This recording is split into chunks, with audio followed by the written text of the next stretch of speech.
When Rick Perry made himself look like a fool in front of all those people by he couldn't name the IRS, Board of Education, and what was the other one?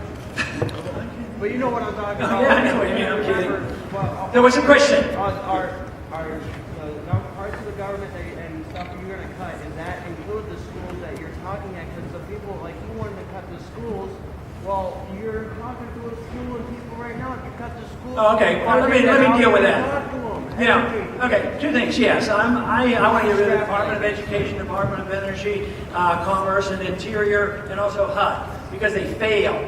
Federal government has no more money than you do locally. You'd have more money locally, not less, and you wouldn't have the regulations. And quality of education has not gone up with spending. The best example of the failure of the federal government being involved in school, they have one city that they have the proper authority, and that's Washington, D.C.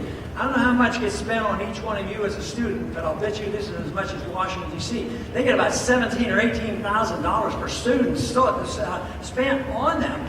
And all they have are problems, and the quality of education goes down, there's more crimes and drugs, and every time there's a problem, they come to Congress and say, we need more money. So money isn't the entire answer. But no, we should not be involved. But don't think just because you cut something out of government, that doesn't mean there'll be less. It means you get less from the federal government, and there is no authority in the federal government. If you want the federal government, let's say your generation say, and let's say we have had no federal government involved in education, and you want it, you have to amend the Constitution, otherwise there's nothing left of the Constitution. That's why we go to war without declaration, and we don't have a monetary policy, we just ignore the Constitution.